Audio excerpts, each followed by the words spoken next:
Richie! Hi, Sin. Hi, everyone, and welcome to the episode 227 of the Snack Covenant. Hi. And today, we have a very special guest with us. Introduce yourself, special guest.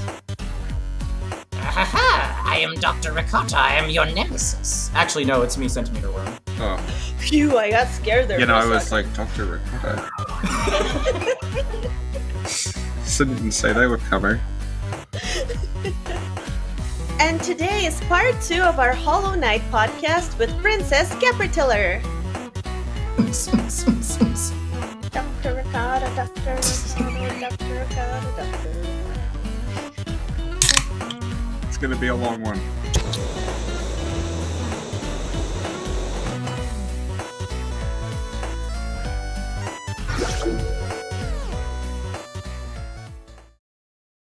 So today we're going to talk about Hollow Knight with Princess Capitiller. Specifically, we're going to talk about the Radiance, the Void, the Pale King, and how all these things are interconnected.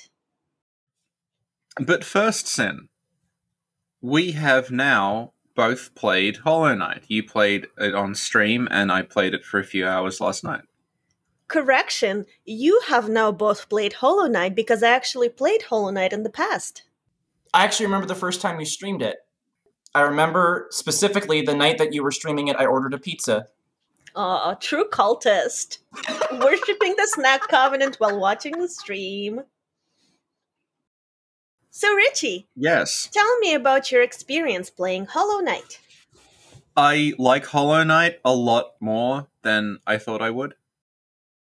So, one of the things I occasionally sort of bang on about on these podcasts when it comes up is that I don't gel with a lot of modern Metroidvania design.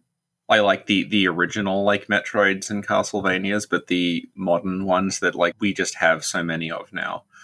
My issue with them is, the area design is basically a series of T-junctions, where in one direction is a dead end, and the other direction is the item you need to get over the dead end. And that just seems to be repeated ad infinitum throughout the game.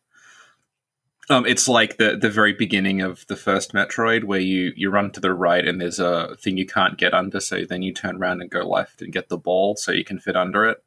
And people just sort of, I think, clone that over and over again for the whole game, and I find it, really tedious. But Hollow Knight really sort of got to me because the first area you go into is a big crossroads that goes in 3 different directions, and it doesn't try to gate you off from 2 of them. You can just explore and explore and explore. The critical path is not really signposted at all. You can sort of go wherever and just sort of wander and explore. Sin, do you have any, Hollow Knight opinions? It's much better than I Want to Be the Guy. Oh! Wow!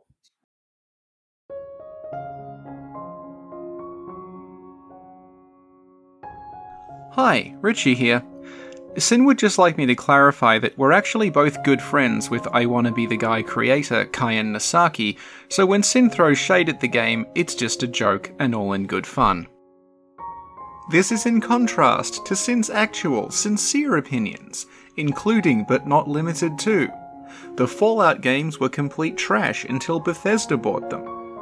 The greatest anime ever made is Katekyo Hitman Reborn, followed closely by MD Geist 2, Death Force. And that Spider-Man's biggest character flaw is that he eats fries in an ostentatious way. We now return to the podcast.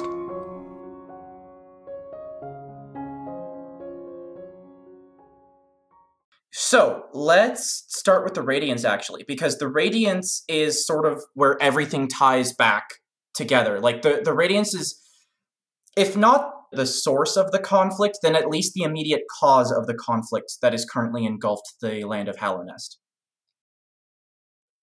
So, the Radiance was something we touched upon in the first time I was with you. Dahlia talked about the Radiance a little bit, and the comparison was made between the Radiance and the Moon Presence. And that's not even, a bad comparison at all. It's difficult to say whether or not the Radiance at one point was a normal bug, because there's a number of ways you can interpret it. This is sort of the case with a lot of the stuff going on in Hollow Knight, is that a lot is left just a little bit ambiguous, so there's room for interpretation, but the Radiance could have been a normal bug. It could have been a being conjured from the dreams of the Moth tribe. We know that the Radiance was worshipped by the Moths as some kind of, like, deity, and it dwelt specifically in the Dreamlands. Its power is connected to light. The Pale King is also associated with light, but the two lights are somewhat different. The Radiance's light is a blinding, blazing, fiery light, and the Pale King's light is associated with, I mean, his primary color motif, which is white or pale. And the lights are subtly different in how they affect the world around the two beings, and I'll get into that in just a bit. So here we have the land prior to the founding of Hallownest, where the Moth tribe worship the Radiance, a being that dwells in dreams, and all the other bugs in the land are presumably mindless in some capacity.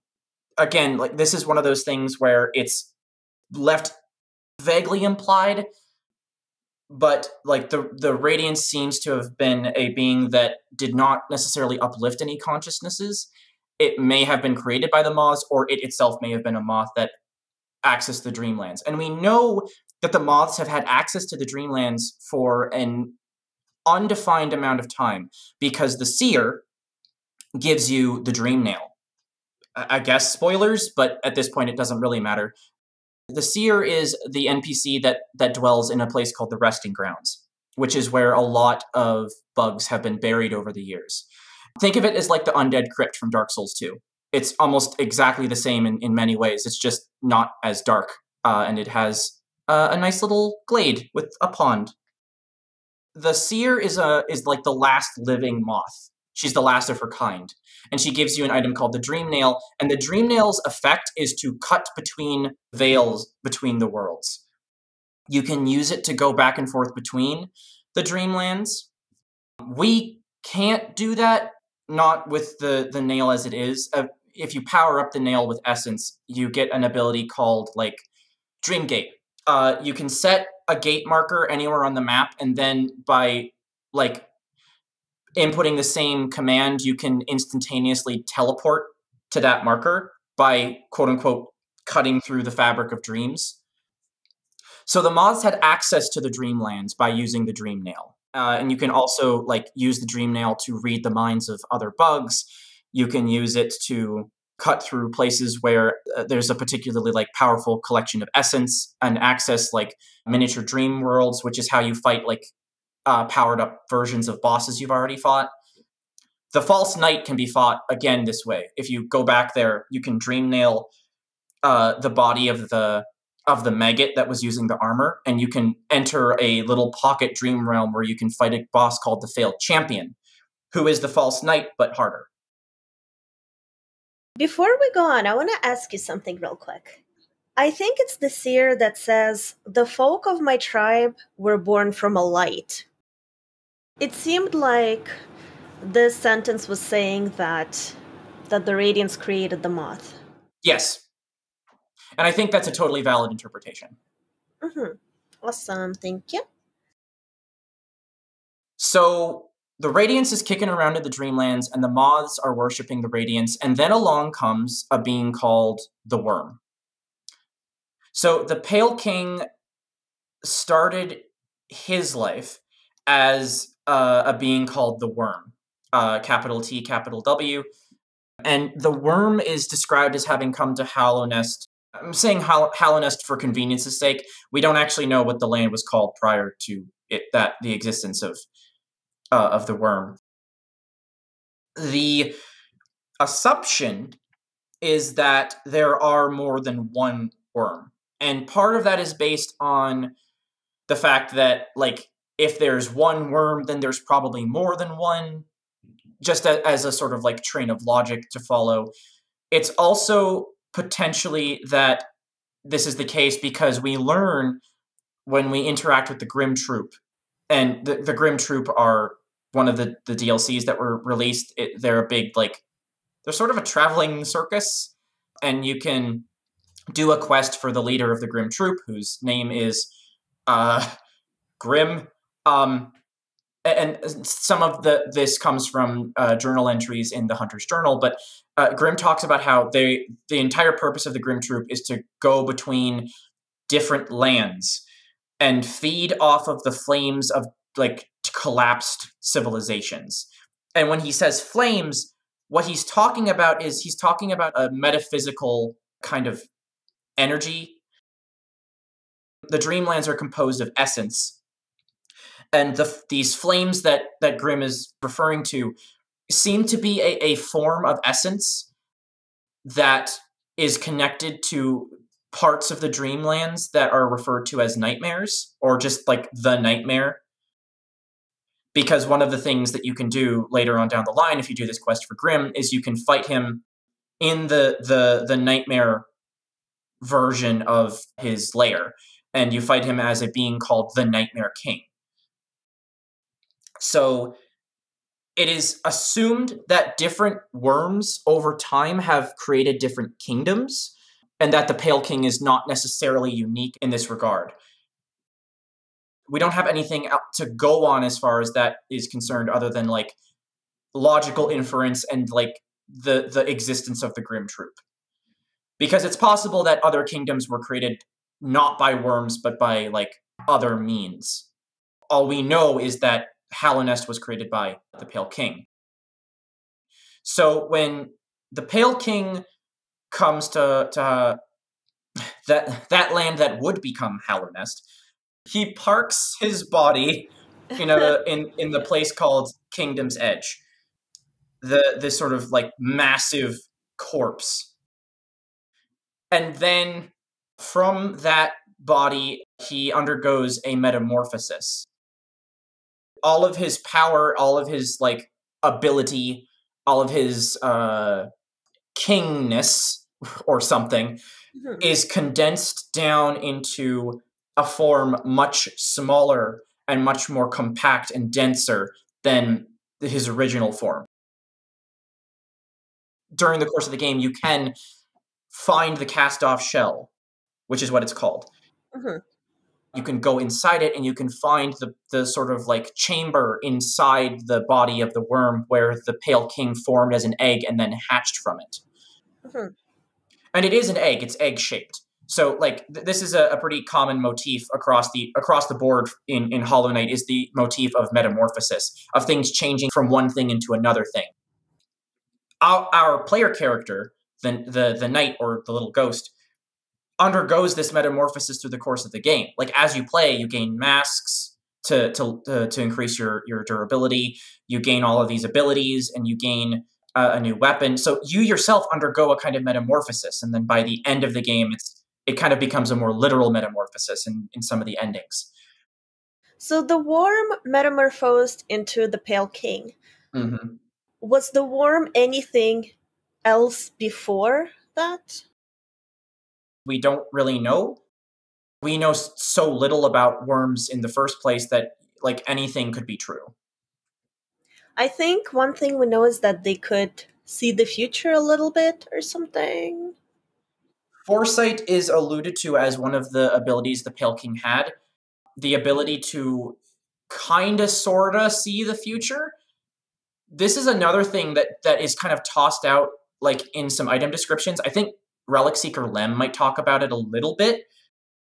The idea that the Pale King could kinda, sorta see the future, sorta, kinda, but not all of it, and not accurately sometimes. But what ability the Pale King did possess made him a valuable ally to a number of the people that already, like, lived in Hallownest. So that would be the Fungal Tribe, the Mantis Tribe, the people of Deep Nest, and the Hive. Those civilizations seem to predate the arrival of the worm. As for, like, where those civilizations came from, or what spawned them, or how those bugs obtained higher thought. It's difficult to say, because we are also told on numerous occasions that the Pale King was a kind of beacon. He is described multiple times as a beacon. And in fact, like, the one time in the entire game when we actually get to see the Pale King, and, you know, not as a corpse, he is kind of radiating a light around his body. And this light of the Pale Kings is described as sort of being in opposition to the Radiance's light. The Radiance has this, like, all-encompassing, blazing light that kind of overwhelms you. Like, it's powerful, but in that power, it kind of subsumes you into itself. And an NPC in Kingdom's Edge talks about this. Name of Bardoon. He's kind of like this big caterpillar. And he talks about how the Radiance's light offers unity, but sort of like consumes your mind, robs you of higher brain function. Whereas the Pale King has a very different light. It's a gentler light, and instead of overwhelming you, it kind of takes you into its embrace and teases out your own ability to sustain higher thought, and over time it like develops it. You might be thinking, oh wow, that seems pretty cool. It doesn't sound like there's any drawbacks to that. And, well, you would think so. So the Pale King shows up and starts rocking around Hallownest, or the land that would become Hallownest, and he's like, hey, everybody, I'm this cool, hip, new guy on the scene. Come and take a drink of some of my cool, brand new pale light. It'll give you brain energy. And this, obviously, like, won over pretty much all of the bugs that were given thought by it. So, like, any bug that previously was a sort of, like, existing on an animalistic intelligence level was converted to the fealty of the king. Let's go with that. But there were other, like, beings in the land there that held their own, like, power. So, you know, the Pale King negotiated with the Mantises, who retained control of their own territory, but were kind of like a protectorate of Hallownest. The fungal beings of the fungal waste entered into a kind of alliance with the Pale King as well, and valued his ability of foresight. There's a couple of item descriptions that talk about how the fungus kind of all have one mind, but they also thought that the Pale King's foresight was very valuable, and so they allied themselves with him. The denizens of Greenpath, which were presided over by another higher being, in fact, name of Un, who's like this sort of giant slug. We're just gonna keep moving on past that. The denizens of Greenpath also made an alliance with the Pale King as well, and like the denizens there are all kind of like these weird moss creatures that all worship Un, and they made an alliance with the Pale King to sort of enhance their own stake in the land. But the Pale King was able to like build roads there and build like structures, make it a part of the Stagway system. If the Stagway went to where you are, it's very likely that Hallownest had some degree of control over your land, right? It's like Rome doesn't build roads to places it doesn't control, right? And so that kept going on. There's also the Hive, which, the long and short is that the Hive was supposed to be a much bigger thing in the context of the game, and they ended up cutting a lot of it out, which makes me incredibly sad since bees are my favorite. No. I was actually going to mention a little earlier that one of the cut bits of Hornet's backstory, it references to it were cut from the game, but in much the same way that the cut dialogue from the third chord in the workshop in Bloodborne doesn't necessarily contradict anything that we're told in game, I'm willing to just assume that this is still like a canon part of Hornet's backstory because nothing we find in game contradicts it. a Hornet was supposed to have been like the daughter of 3 queens, born of Hera the Beast in Deep Nest, raised by the White Lady of the Queen's Gardens, and trained in the art of battle by Vespa, the Queen of the Hive, which is why she's called Hornet. Like, her name was a relic of her being trained by Vespa, who was basically just a big wasp. Right. It's not in the game anymore in an official sense, but it also isn't contradicted, so I assume that it is a part of my headcanon. Well, maybe they'll talk more about it in Silksong. I would love that. That would be great. I would love to get some more like bee characters in Silksong that don't get their hive cut for time. Oh. So you've got like the Pale King presiding over these civilizations, and even the moths are persuaded to join the kingdom of Hallownest.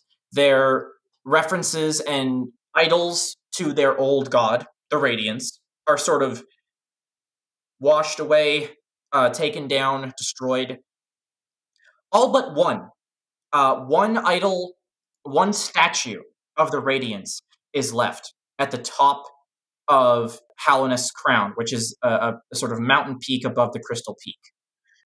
But like over time, the Radiance is slowly forgotten as the Pale King, who apparently is immortal to some degree, expands his control over all of Hallownest, basically stopping like at the borders of Deep Nest. Deep Nest retained a lot of its own autonomy. Mm-hmm.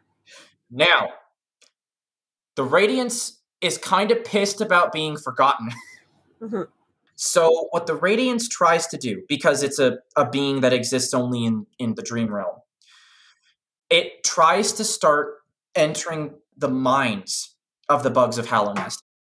Like some of the characters, if you dream nail them, you'll get what appears to be their own thoughts in like lowercase letters, but then you'll see this sort of thought in like all caps.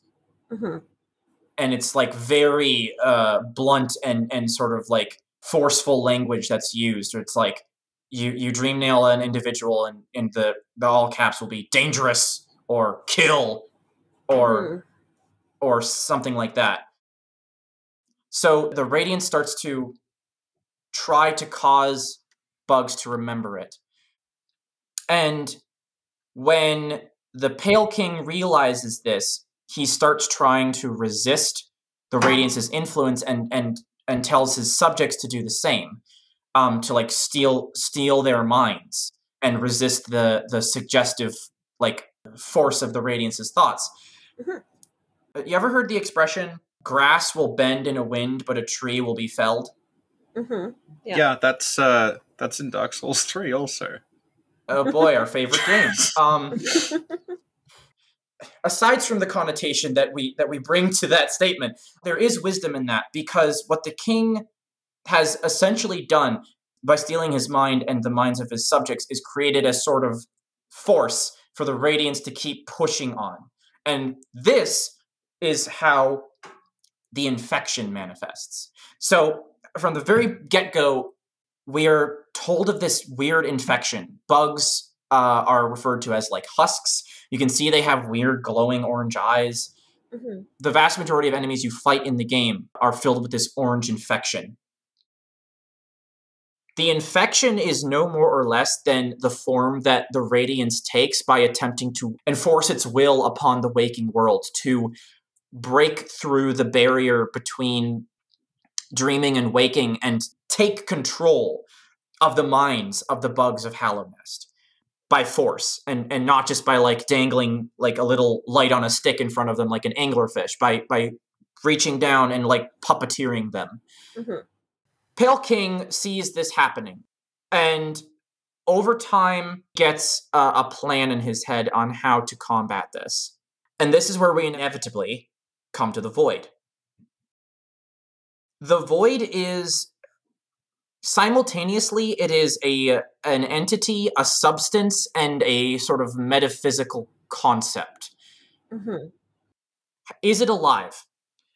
If we were to take a diagram, right, and on the left we have an image of like a bug.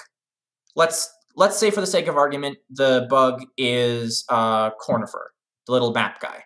So we have Cornifer sitting and humming, and we'll be like, okay, yeah, Cornifer, he's alive. On the far right, we have a rock. And we're like, that rock, I mean, there might be microorganisms in it that are alive, but the rock itself, the mineral component of the rock, probably not alive. We can draw a distinction between these two things. Mhm. The void is somewhere between those two things.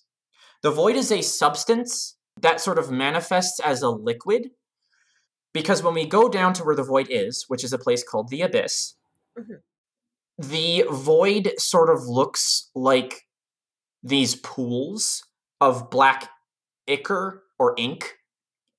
And we even come to a place where the void has collected into this massive underground, sea, appropriately called the Sea of Void. And to get across it, we have to turn on a lighthouse. And that's one of the things about void, is it reacts strongly to light. By exposing it to light, it seems to be rendered inert. But the void is also shown to have the ability to affect the mind. There are bugs that we encounter during our adventure in Hallownest whose eyes seem to be leaking black. In the Abyss itself, at the top of the lighthouse when we go to turn it on, the lighthouse keeper, who is completely alone, I might add, alone by himself in this horrible abyss, apparently just left there. He's got these drips of void coming out of his eyes, and if you dream nail his corpse, you can hear the last thing that was sort of like on his mind when he was killed or when he died. It's hard to say whether he was killed or if he died, or how the void affected him. What do you think could have killed him if he's locked in a lighthouse? And that's a question that is really hard to answer, because it seems that exposing void to certain beings is toxic to them. Mm-hmm. We, when exposed to void, the liquid substance in the underground sea, the Sea of Void, Mm-hmm. Nothing happens to us. And the reason for that is because the vessels are beings that are born of void. Before we turn the light on, if you come near the surface of the lake, it suddenly lashes out, it grows these tendrils, and it seems to grow these inky white spots that I guess are kind of supposed to be eyes. So I don't know if either of you have seen John Carpenter's 1982 film The Thing. Of course. Yeah. Yeah, so I think of the void as kind of this weird substance that's sort of like the Thing, except the Thing kind of has more control over itself. It can shape its body more coherently, and it can make decisions. The void is not capable of that. The void is not capable of any sort of specific guided thought or forming anything more than just brief flashes of tentacles. Let me ask you, is Hollow Knight's shade made of void? Everything that we are led to believe tells us, yes, the shade is a creature born of void, and it is pure void. Mm-hmm. So it seems like it has more, I guess, agency than the Sea of Void or whatever. That's where things get interesting, because the vessels were created from void. We don't know how exactly the Pale King did this. By mating with the being known as the White Lady, the offspring from that unison are the vessels. The beings that grew out of that unison of the Pale King, the White Lady, and the void itself, the substance, became the beings known as vessels, a completely new form of life. Mm-hmm. It is implied that the Pale King kind of experimented with the void before creating the vessels. In the White Palace, and I think even in the Abyss, we find these kind of molds where it seems through some sort of alchemical process, liquid void was put inside the molds, and then it was used to kind of like print. You know how you pour molten metal or molten plastic into a mold and then you like print it and then out comes whatever you printed. In this case, the Pale King printed like void constructs. Like I describe them as homunculi. The king's molds are the most well-known ones. He just prints these beings in the image of other bugs and puts them in armor and is like, okay, these are my palace guards now.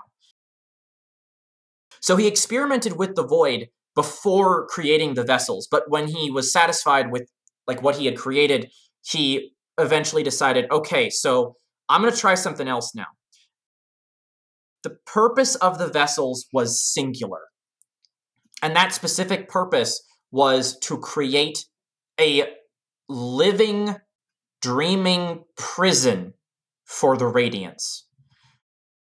The perfect vessel, the pure vessel that the king wanted to create, would be a being with no mind to think, with no will to break, with no voice to cry suffering. And the Pale King literally like says this in a flashback memory that we get to experience.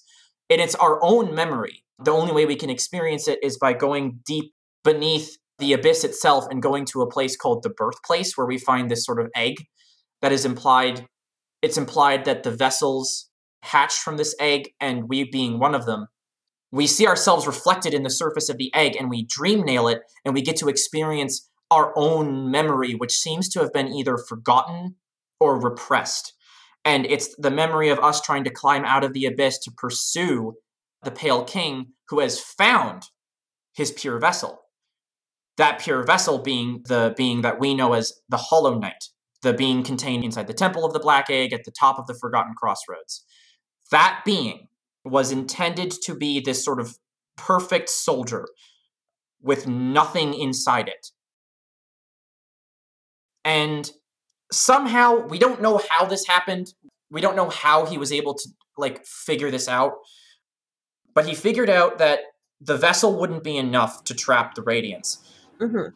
And that's where the Dreamers come in. The Dreamers are the three beings that sleep eternally and create this sort of binding that seals the Temple of the Black Egg and prevents entrance to it. The gist is we have the Hollow Knight contained in the Temple of the Black Egg, which it itself seems to be composed entirely of void, because in one of the endings, we can destroy the temple and it just melts into black goo and drains into the earth. And it looks a lot like the void sea that's down in the abyss. So we have the Temple of the Black Egg sealed by the Dreamers and this thing called the Seal of Binding, which is a really important thing and gets its own entry in the Hunter's Journal for some reason. The Weavers seem to have constructed the Seal of Binding. It seems to be some kind of magic that they do on their own. So, Temple of the Black Egg containing the Hollow Knight with the Dreamers sealing it and a Seal of Binding on all of it to contain the Radiants inside the perfect empty mind of the Hollow Knight, this perfect shell to hold back the infection.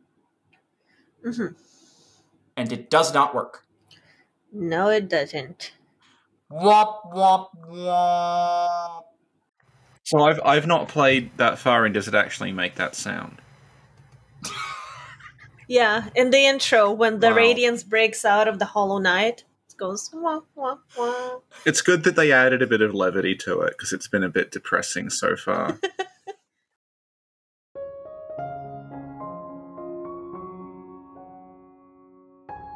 Hi, Richie here. In between the recording and editing of this podcast, I have managed to play through most of Hollow Knight, am on the final boss and just doing some optional stuff before I finally finish the game.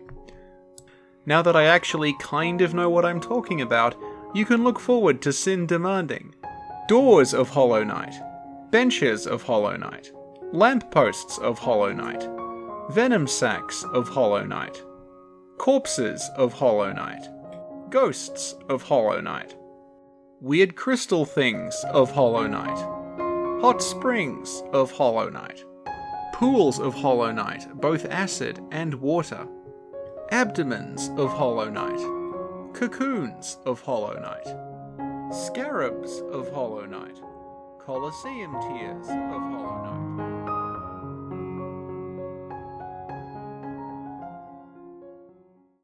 The Pale King went through all of this effort, and it was all undone by a single thing: love. During the time in which the Hollow Knight was growing up in the White Palace and was being trained and prepared for this duty, the Pale King and the Hollow Knight started to bond. It wasn't something that was planned. It wasn't something that the Pale King wanted. But the Hollow Knight is his child in a very real way.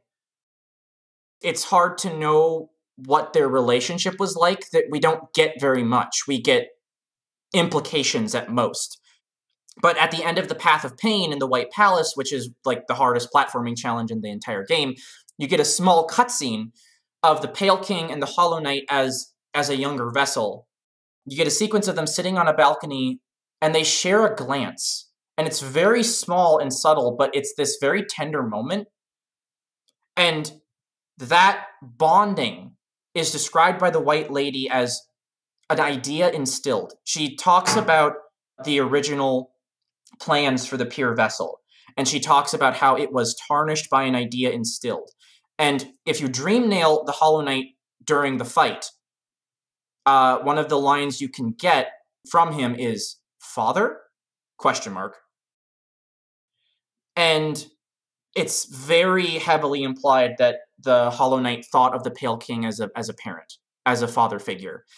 And that tarnished its supposedly no mind to think, no will to break. It was the Pale King's intent to have this empty thing to contain the radiance. But in sowing those seeds of like familial trust, the Pale King inadvertently sort of planted a seed of sorts that grew into something that the Radiance could then grasp onto, like a lifeline back to the waking world. Mm-hmm. Sometime after the Temple of the Black Egg was created and the Hollow Knight sealed away, sometime after that, but before the infection started to return in earnest, the Pale King just leaves, and it's never explained why in any form or fashion. If you go down to where the palace used to be, to the palace grounds, you can see this kind of like field of rubble. You could maybe assume, well, maybe the palace like was destroyed or collapsed or something happened, but it happened overnight, or at least it's described as happening overnight, Mm-hmm. where the palace just up and away. By the entrance, the sort of ruined entrance of the old palace, there's the corpse of a king's mold, and it's protected by a very powerful dream shield, and you have to empower the dream nail with a lot of essence to cut through it. And when you do that, you can enter another pocket dream where the White Palace is. And now here's the question that we don't have an answer for. Is it the real White Palace? Is it a like dreamed up version of the White Palace? Or is it like some weird combination of the two? Because some of the rooms seem like they could have been part of the White Palace, and other rooms are massive buzzsaw death pit traps. Right. Like the vast majority of the White Palace is buzzsaws and thorns and spikes, and I'm just like, Maybe the Pale King really liked Super Meat Boy, so he wanted to decorate. that seems what people seem to think. Like, I'm not even joking. There are people that make arguments for the White Palace being real because it makes sense that the Pale King would do something like this. Sin sent me a video about like the Hollow Knight itself, and there seems to be a fair amount of people who say that the buzzsaw traps and everything were like a training course for the Hollow Knight, that they were just forced through that over and over again to sort of sharpen themselves. I like that interpretation. Generally speaking, the game is fairly video gamey in how it like creates its environments, but there's a repeated attempt to contextualize environments as feeling like relatively organic. Yeah. The White Palace is the singular exception to this. Also, we find it in a dream world. So, like, I would be partial to, like, a compromise on this idea. Did the White Palace contain a training course for the vessels? Almost certainly. Like, some kind of training course filled with buzzsaws and spikes and stuff that the vessels are just fed into like a meat grinder.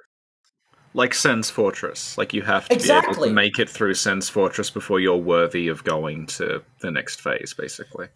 Yeah, precisely. I think that probably existed. Did it exist in the form that we encounter it when we go to the White Palace? Almost certainly not. Just because the White Palace is so convoluted and so surreal. The biggest thing about it is that it is surreal. There are entire stretches where it's like, you could not even enter this place. Like, as a regular bug, as like one of the retainers of the Pale King, you would not be able to get into this palace. You would not be able to fly there. There's no path leading in. You would just get chewed up by buzzsaws. My interpretation of the White Palace is that it is a construct in the dream realm that is designed to be a metaphorical representation of the Pale King's own mind. This, like, twisting and labyrinthine maze of sharp edges and thorns and, like, mercilessness. The entire White Palace is kind of like a characterization of his own mind, and that, to me, is what allows the Path of Pain to make sense. Right. Because the Path of Pain is like a super repressed memory that the Pale King has repressed under all of this sharp metal and spikes and horrible, horrible death, so that he doesn't have to remember that fondness that he had for his own creation. At the end of the White Palace, we do actually find his corpse. It's made clear that this is the Pale King, and part of the reason for that is because he has half of a charm. That half of it is given to you by the White Lady, and he has the other half. It's almost undeniable that this is the Pale King. And the last thing that we ever get, the only bit of dialogue that we ever really get from the Pale King himself, besides no mind to think, no will to live, no voice to cry suffering, if you dream nail his corpse, you get 4 words. No cost too great. In his essence, that is the Pale King. Very Lawrence. Yeah, he is very much a Lawrence type figure. If we could dream nail Lawrence's head in The Hunter's Nightmare, the 4 words would be like, I am so awesome. It's hot in here. I miss my room. Ow, ow, ow, ow. This blood empty, yeet. Richie wrong yet again. Oh, God. That was discussing Hollow Knight with Centimeter Worm Part 2. It was a pleasure to be here. Thank you. Yay! It was a pleasure to have you. I had a good time. Same. Princess Capertiller, where can people find you on social media? Oh boy, I'm on Twitter at CentimeterWorm. I don't go on there much because Twitter is spooky. And I have a Twitch account, which is twitch.tv/CentimeterWorm. I've been streaming a little bit lately. I've been thinking about doing some like afternoon type middle of the day streams, and I would like to start doing a Dark Souls 2 SL1 run sometime soon. I also have a YouTube account. It's just Centimeter Worm, and I have some stuff on there already. Excellent! Well, again, thank you so much for coming. Thank you for having me. This is always super fun. Oh, it is. Thank you, Richie. Thank you, Sin. And thanks everyone for listening. See y'all next time. Bye. Bye. I am Dr. Ricotta. I am back again.